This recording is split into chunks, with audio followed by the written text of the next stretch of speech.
Assalamualaikum warahmatullahi wabarakatuh. Bismillahirrahmanirrahim. Wabihi nasta'in ala umurid dunya waddin. Alhamdulillah. Wassalamun ala ibadihi allazina astafa, amma ba'd. Sidang ahli jamaah yang dirahmati Allah, marilah kita panjatkan kesyukuran kehadiran Allah Subhanahu wa ta'ala. Subuh yang berbahagia ini perintah Allah dilaksana dan disempurna. Sekali lagi diberi ruang dan kesempatan untuk kita manfaatkan bersama. Moga-moga dapatan perolehan kuliah subuh ini nanti jadilah jua hendaknya sebagai pedoman hidup di dunia. Mana-mana yang boleh diamalkan, moga-moga jadilah jua hendaknya sebagai bekalan untuk kehidupan yang kekal abadi, kehidupan di akhirat sana. Ayat 135 surah Al-A'raf, ayat 135 surah Al-A'raf.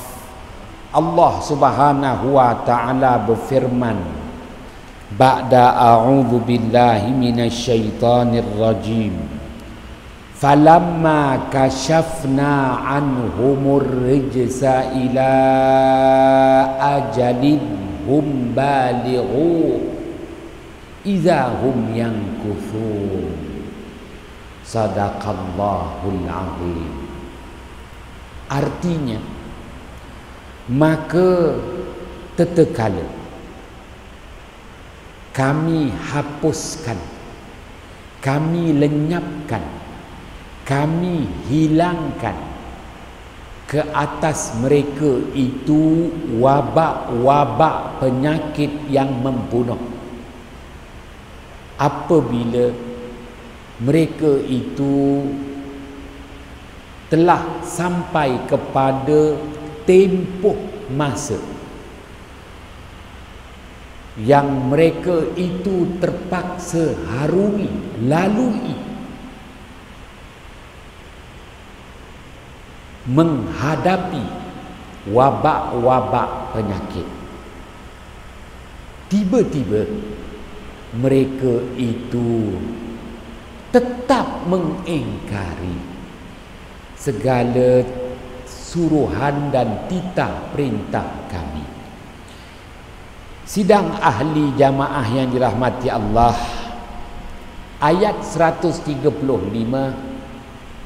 surah Al-A'raf, Allah Subhanahu wa ta'ala perakukan betapa umat manusia tidak mengambil perhatian, tidak mengambil peringatan, sama sekali tidak menginsafi wabak-wabak penyakit yang Allah timpakan merupakan azab hukuman Allah kepada umat manusia di muka bumi ini. Kalaupun mereka itu terpaksa mengharungi tempoh masa yang amat lama, ila ajalin, kepada tempohan, hum balighu, yang mereka itu telah sampai juga ke penghujung menghadapi serangan wabak penyakit yang membunuh begitu ramai manusia. Izahum yang kufur, Allah perakukan mereka itu terus mengingkari segala titah, perintah, suruhan daripada kami. Sidang ahli jamaah yang dirahmati Allah, Allah Subhanahu wa taala perakukan bahawa azab yang Allah Subhanahu wa taala timpakan di muka bumi ini merupakan azab yang bertempoh, ada tempoh masanya. Ila ajalin hum balighuh, ada tempoh masa yang Allah berikan. Bukanlah seumur hidup azab menimpa seseorang. Dunia bukan tempat manusia menerima balasan buat selamanya, tetapi dunia tempat di mana manusia mengambil perhatian, mengambil peringatan dan menginsafi kekurangan, kelemahan, kesalahan, kecacatan yang ada pada diri manusia itu sendiri. Sidang ahli jamaah yang dirahmati Allah, maka Allah Subhanahu wa taala perakukan setiap azab di dunia bukanlah azab yang berterusan dan berpanjangan, tetapi azab yang Allah turunkan di dunia merupakan hukuman yang ada tempoh masanya. Ila ajalin hum balighuh. Sidang ahli jamaah yang dirahmati Allah, ayat 135 surah Al-A'raf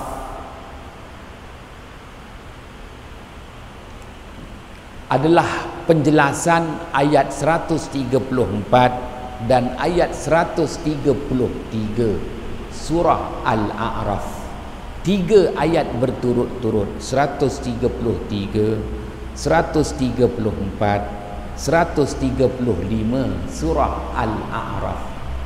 Ketiga-tiga ayat ini berurutan, semuanya membicarakan tentang wabak penyakit.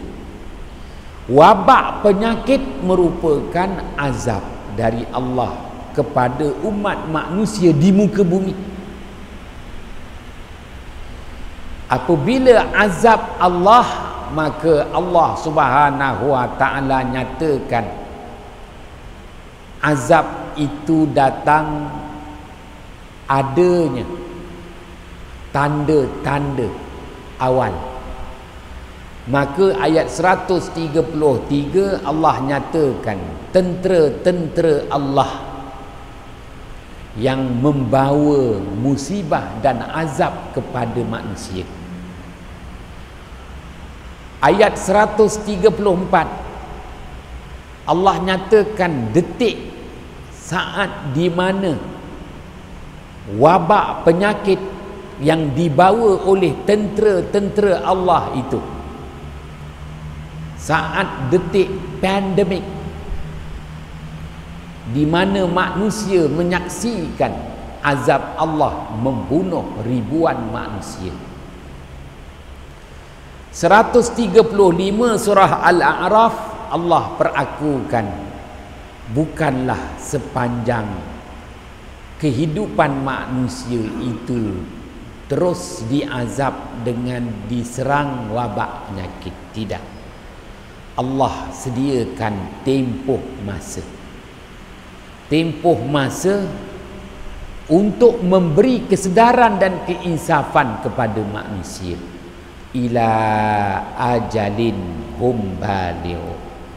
Dengan tempoh masa yang Allah Ta'ala berikan, ianya merupakan peluang yang Allah beri kepada manusia untuk memulakan kehidupan baru. Kata Imam Al-Ghazali, wafat pada 505 Hijrah,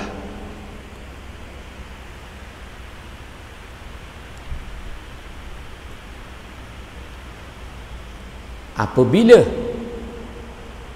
azab itu sudah tamat, cukup tempoh masanya, maka manusia perlu menjalani kehidupan baru dan sentiasa mengambil perhatian, peringatan dan keinsafan. Da'il qalaqa wa bada'il hayat. Tinggalkan keluh kesah, mulakan hidup baru. Sidang ahli jamaah yang dirahmati Allah, sebagaimana kuliah yang lalu saya nyatakan kepada tuan-tuan pendapat dan pandangan tokoh-tokoh ilmuwan Islam yang tersohor lagi masyhur, antaranya Asy-Syaikh Al-Imam Ibnu Hajar Al-Asqalani, wafat pada tahun 852 Hijrah. Sudah 600 tahun berlalu. Asy-Syaikh Al-Imam Ibnu Hajar Al-Asqalani, tokoh ulama hadis yang tersohor di zamannya, menyatakan apa yang Allah timpakan kepada bangsa Qibti, bangsa yang melahirkan dinasti Fir'aun ribuan tahun, maka dah tak wujud lagi bangsa Qibti yang hanya ada peninggalan bangunan dan tulisan mereka sahaja. Tempoh masa Allah berikan kepada bangsa Qibti 2 tahun, didatangkan serangan wabak penyakit. Nisfus sanah, 6 bulan pertama tu pandemik, keadaan tak terkawal, manusia tak mampu berbuat apa-apa, menyaksikan ribuan manusia terkorban. Begitu juga wabak yang sama Allah timpakan kepada bangsa Yahudi. Setelah pupus bangsa Qibti, bangsa Yahudi, Allah timpakan wabak penyakit.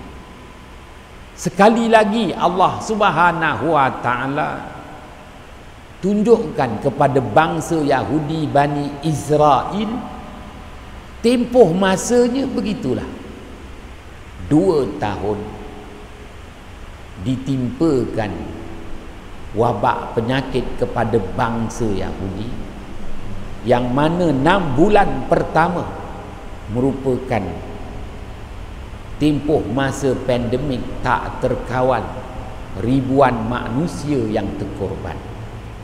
Wahum ulufun hazaral maut. Sidang ahli jamaah yang dirahmati Allah, kini umat akhir zaman pula Allah timpakan wabak penyakit. Maka kita rujuk apa yang pernah Allah timpakan kepada umat terdahulu. Tempoh masanya 2 tahun, 6 bulan pertama keadaan tak terkawal sama sekali. Maka setelah MKN diberi mandat sepenuhnya mengurus takbir negara ini, MKN dah buat keputusan 31 Ogos merdeka, tarikh akhir PKP, meletakkan cukup 6 bulan.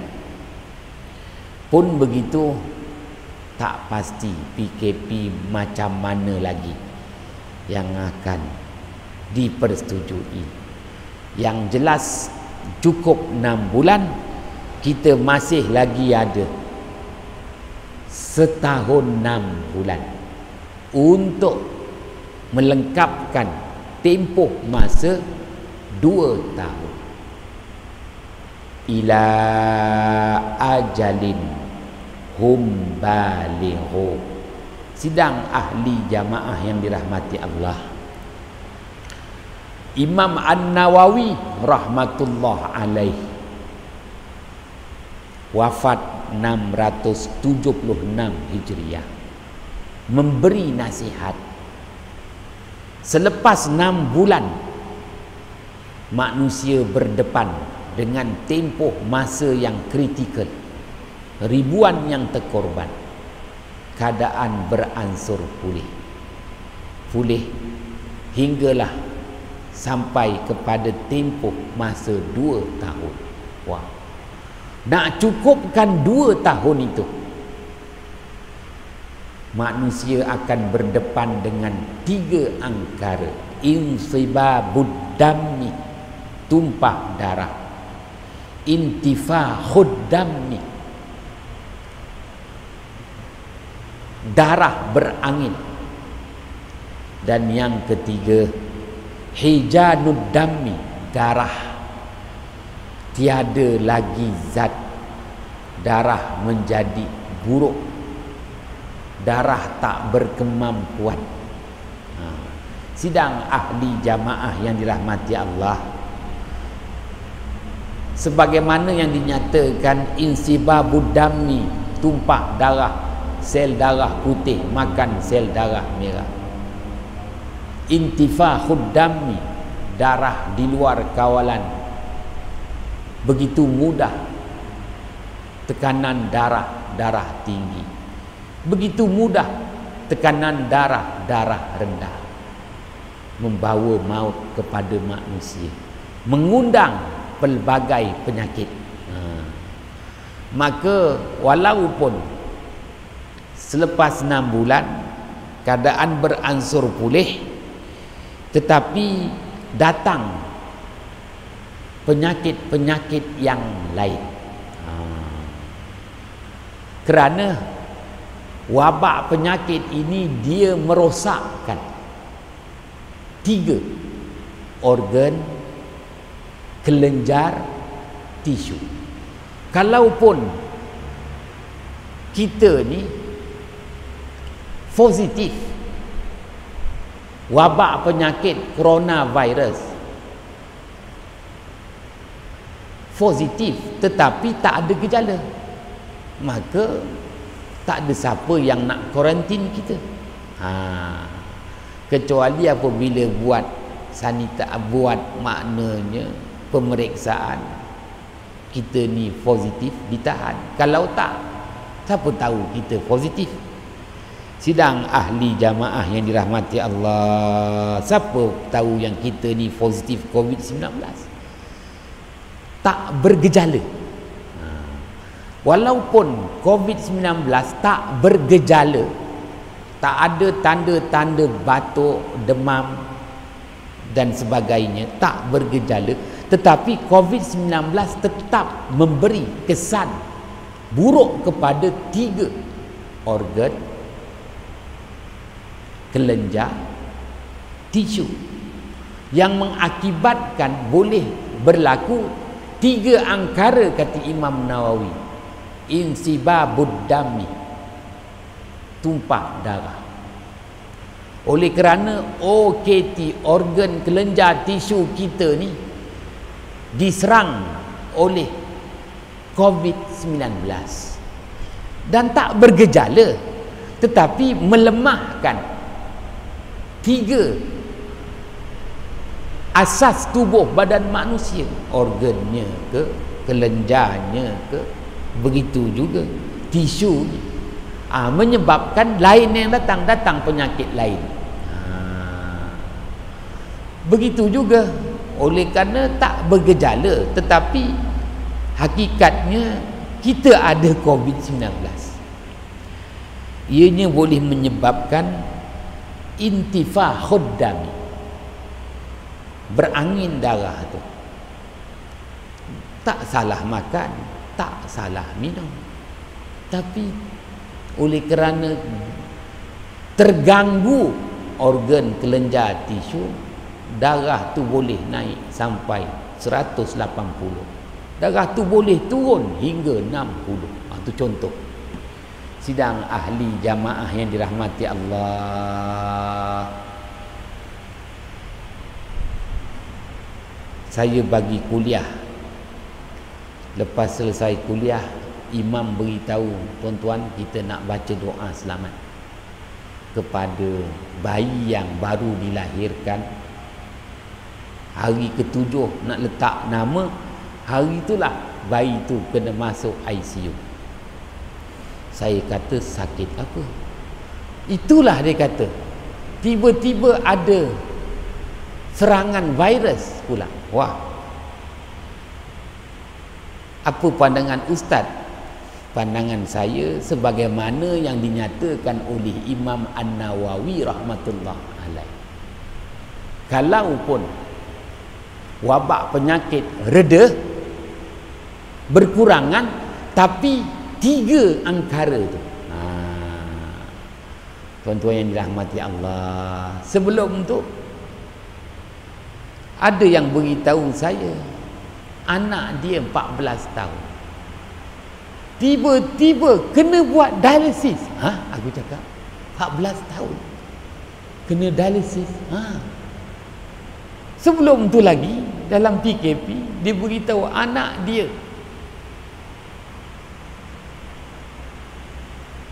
12 tahun dah kencing manis.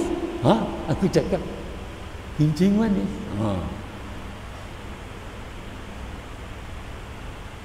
Dia tak boleh terima.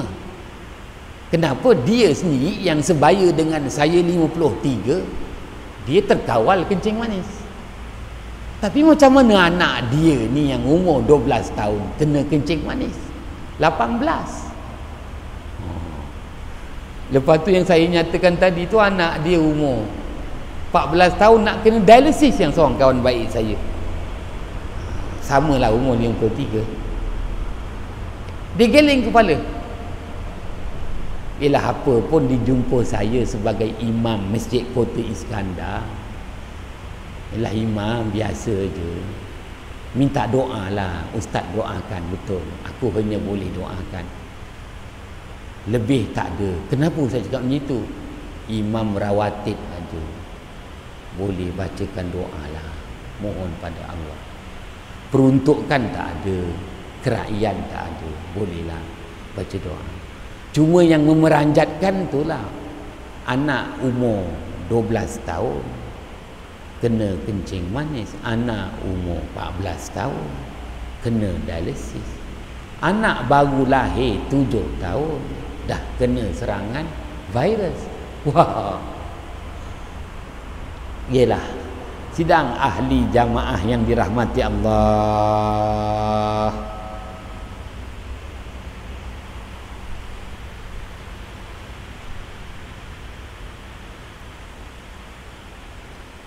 Malam tadi saya balik rumah daripada Masjid Kota Iskandar 10.50, seorang kawan datang. Dia nak ambil takwim musim. Dia beli banyak, dia beli sampai 20, tapi tak ambil-ambil. Saya kata, datanglah ambil ke rumah. Datang, dia tempah dah lama. Duduk cerita sampai pukul 1 pagi. Cerita apa? Cerita selepas tamat, apa nama orang putih kata tu, monatorium, apa nama tu, apa nasib saya. Aku cakap, nasib engkau, duit simpanan kau kan banyak. Ya, rumah engkau banglo dekat impian mas, cuma mas saja tak jumpa. Ya, cerita lepas apa, monatorium. Ginilah aku cakap, hijrahlah. Kalau istilahnya ada habuan rezeki di ibu kota, Johor Bahru dah makin buruk. Johor lama dekat Kota Tinggi, ni Johor Bahru. Ginilah aku cakap, gunung berapi pun dah meletus. Jadi kau hijrah ajalah dekat Kuala Lumpur. Tapi nama kau bukan lagi nama seorang tokoh korporat. Habis namakan aja Atan Burger. Ustaz suruh saya jual burger. Ayolah. Atan Sayur.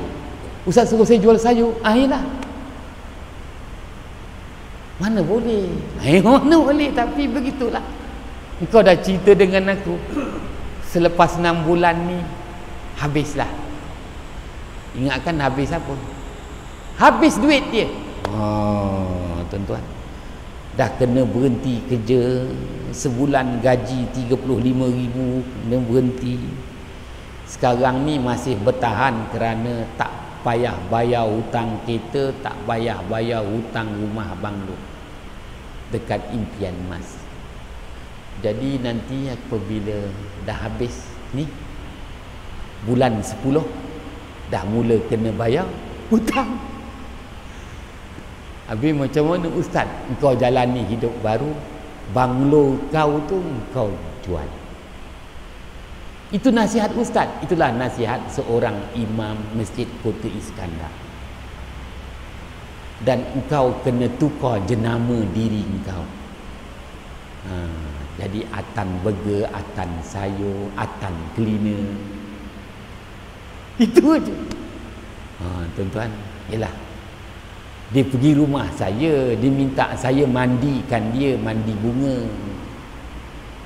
Nanti kalau mandi bunga, semangat naik. Mandi bunga nanti orang lain tengok dia macam ceria. Orang yakin, orang bagi dia tender. Faham tak? Ramai juga kontraktor minta saya mandikan bunga. Saya suruh cari dia 7 jenis bunga yang mengeluarkan haruman. Nanti rendam dalam masa 6 jam. Selawat sebanyak 500 kali. Jadi air bunga ni, bunga yang berbau ni, apabila kita mandi dia meresap dalam kulit. Kalau bunga tak berbau dia tak meresap. Bunga-bunga yang berbau ni kalau kita mandi, wangi dia tu, nanti air tu meresap kat kulit, meresap dekat daging, darah cantik aliran, muka ceria. Nanti kalau kita bergerak berjalan, syaitan walhan, syaitan dasim tak ada. Jadi datanglah malaikat. Tu dia wangi-wangian tu. Dia kesan kalau mandi dengan haruman air bunga, mandi dengan minyak gaharu, mandi dengan minyak kasturi. Tanya Imam Zaid, dia pun pandai. Perubahan akan berlaku tuan-tuan. Nanti kalau tuan-tuan buka warung, orang suka pergi warung tuan-tuan. Tengok ceria pada muka, ceria pada wajah, pada kulit. Tu dia. Dia suruh aku mandikan, aku suruh dia pergi cari bunga. Dia kata tak ada duit. Tak ada, tak payah. Mandi air daun pandan yang murah.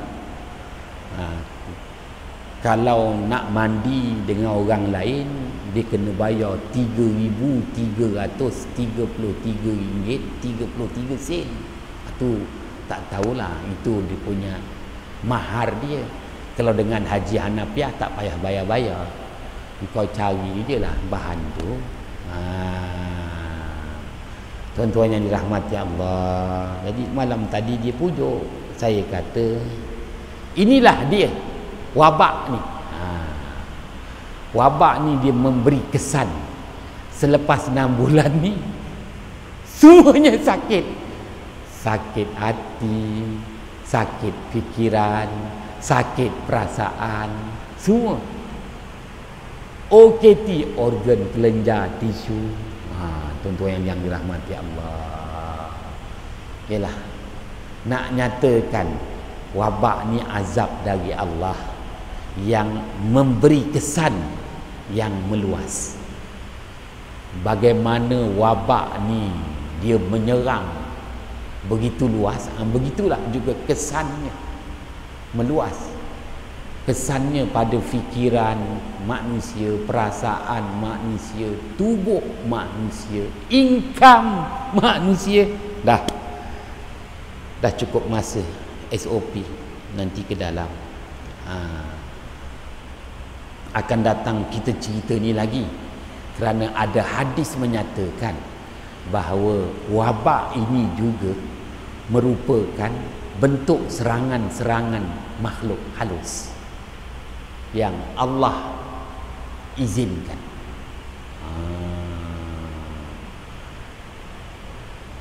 To be continue. Salah silap mohon jutaan kemaafan. Bismillahirrahmanirrahim.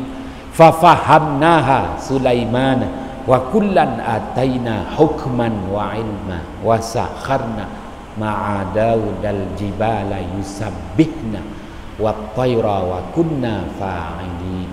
Ya arhamar rahimin. Subhanakallahumma wa bihamdika asyhadu an la ilaha illa anta astaghfiruka. Bismillahirrahmanirrahim. Wal 'asr innal insana lafi khusr illa allazina amanu